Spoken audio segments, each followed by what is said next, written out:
हाँ तो जो दिया है तो वैसे कर। तेरे का है ना 18 नंबर है। वो तो उसका है 10 का 10th का converse of PGT.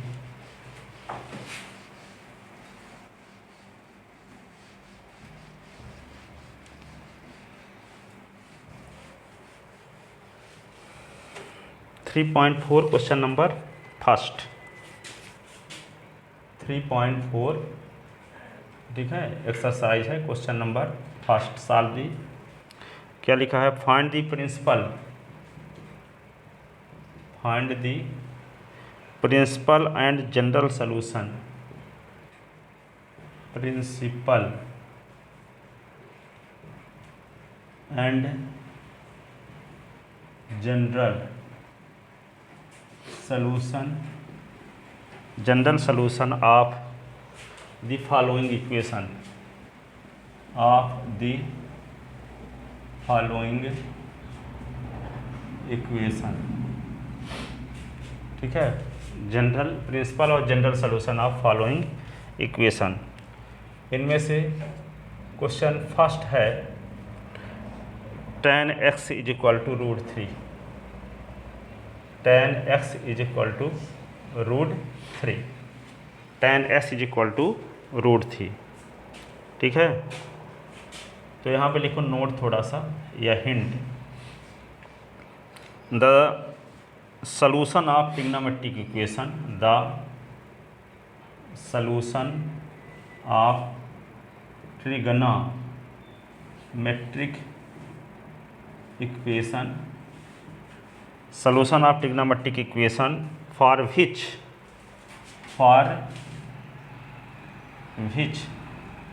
0 is less than और theta is less than या x is less than r equal to pi are called principal solution, principal solution for solving these equation। सदा के बाद सॉल्यूटिंग है ऊपर नोट दा के बाद सॉल्यूटिंग solution of trigonometric equation for which 0 is less than x is less than or equal to pi are called principal solution for solving these equation। जितने equation दिए गए हैं तो उन इक्वेशन में 0 और 2 पाई के बीच के जो सलूशन होगा उनमें से जो सबसे छोटा वैल्यू होगी वे क्या होगा, क्या कहलाएगी, वे प्रिंसिपल सलूशन कहलाएगा। फॉर एग्जाम्पल जैसे मान लो, अब इसको ये नोट ख़त्म, अब सलूशन आता है क्वेश्चन का। जैसे मान लो tan x is equal to √3 है, tan x is equal to √3 है। ठीक है, तो इसका फार्मूला क्या है, tan x is equal to √3, tan की किसकी वैल्यू होती है, tan 60 की, तो tan x is equal to tan, यहाँ पे 60 को क्या लिख सकते हैं, पाई अपॉन 180, 0 0 कट गया, 6 3 जा, तो tan x is equal to हो गया tan π/3, tan π/3। अब यहाँ पे जानते हो all service transport company, all service transport company, इसमें all trigonometric ratio positive first quadrant में, सेकंड में साइन और साइन का उल्टा पॉजिटिव, थर्ड में tan और tan का उल्टा पॉजिटिव, और इसमें काट और काट का कास और कास का उल्टा पॉजिटिव है ना। तो ऑल सर्विस ट्रांसपोर्ट कंपनी। अब यहाँ पे देखो tan थीटा की वैल्यू पॉजिटिव किस में होती है, थर्ड क्वाड्रेंट में होती है कि नहीं होती है, थर्ड क्वाड्रेंट में भी होती है और फर्स्ट में सब पॉजिटिव होता है, तो फर्स्ट की वैल्यू तो आ गई 60। ठीक है, पर tan की वैल्यू थर्डों में ना पॉजिटिव होती है, tan की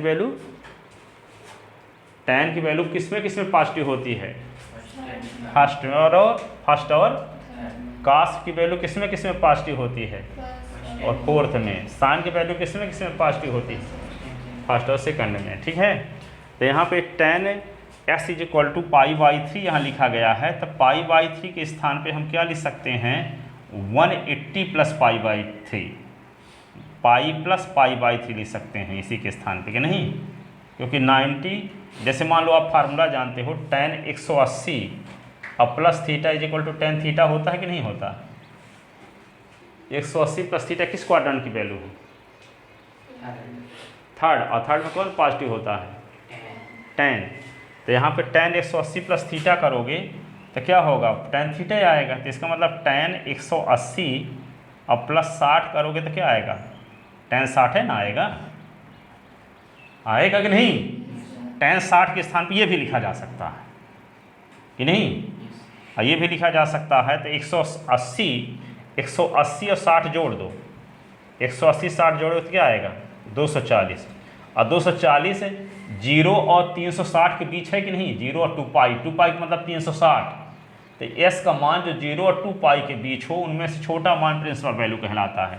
तो यहाँ पे देखो इसके यहाँ s बराबर हम tan s बराबर रूट थीटा तो tan पाई बाई 3 भी लिख दिए, और इसी को हम क्या लिख सकते हैं r, ये भी लिख सकते हैं tan pi plus pi by 3, 180 plus 60 ये भी लिख सकते हैं, ठीक है। इसका मतलब क्या हुआ, tan x is equal to tan pi by 3 r, tan x is equal to tan pi plus, इनको जोड़ दो इसके नीचे एक लिख करके। तो यहाँ पे क्या होगा, एलसीएम लिखेंगे, इसका एलसीएम लेंगे तो क्या आएगा बोलो, 3 आएगा। तो 3 पाई प्लस पाई, ठीक है।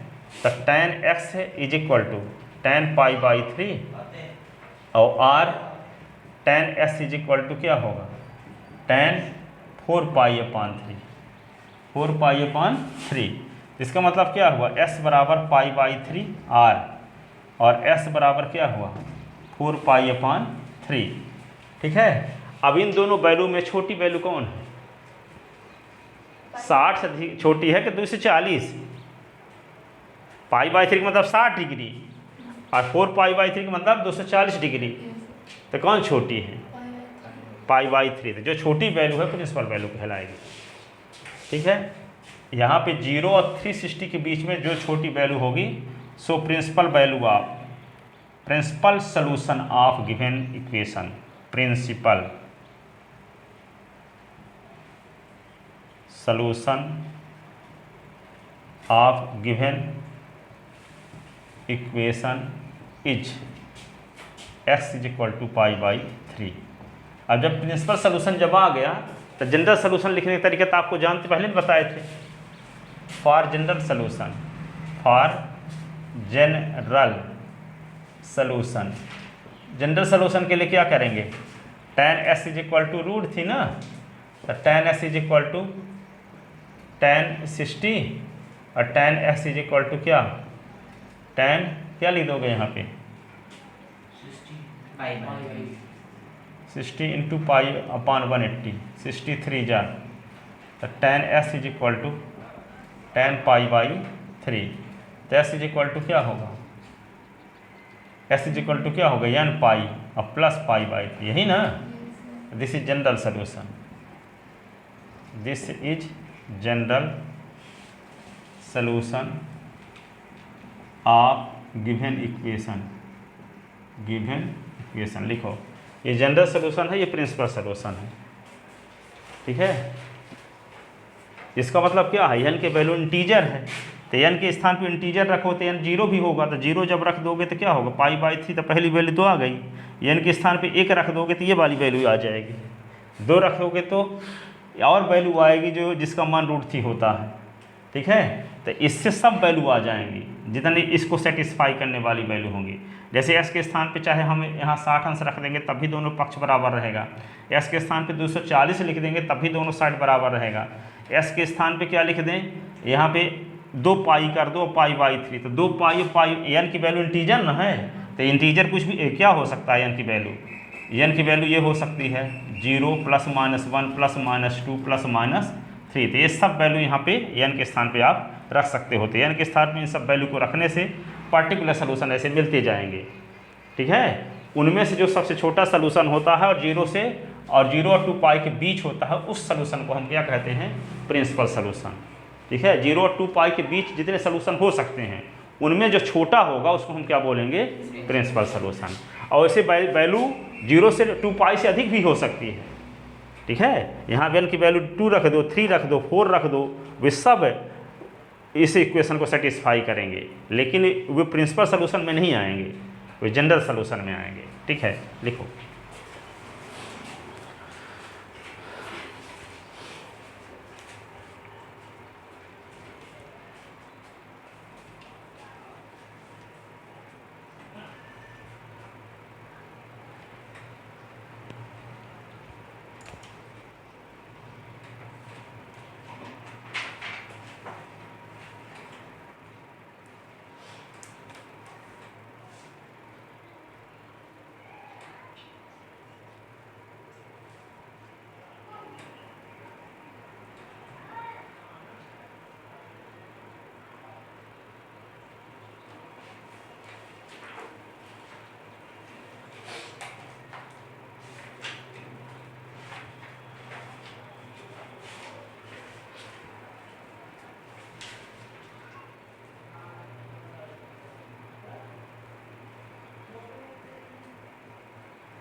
आ रहा है आंसर क्या नहीं?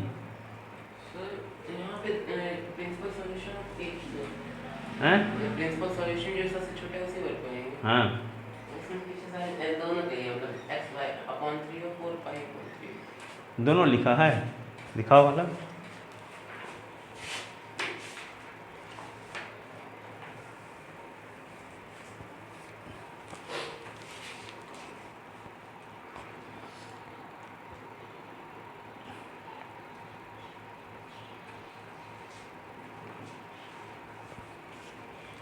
चलो होगा, ठीक है। इसको छोटा वैल्यू वहाँ पे रखते हैं, कहाँ पे, जनरल सोल्यूशन में जो आता है ना, जनरल सोल्यूशन में, तो वहाँ देखो π/3 लिखा गया है ना, यहाँ 4π/3 है। सुनो, यहाँ पे π/3 या 4π/3 में से वहाँ पे रखा गया है जनरल सोल्यूशन में कौन वैल्यू रखी गई है, π/3 रखी गई, 4π/3 तो नहीं रखी गई है।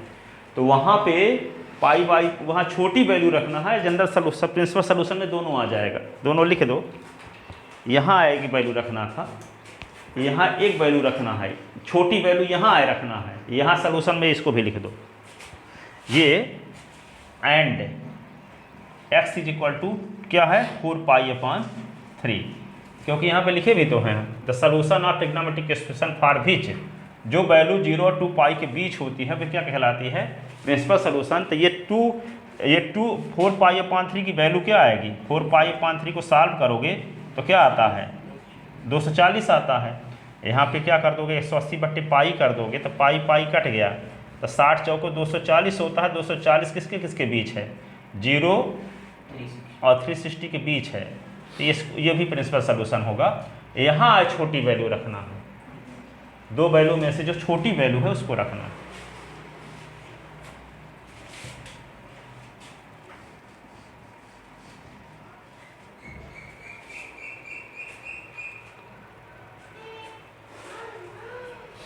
अब देखो दूसरा क्वेश्चन,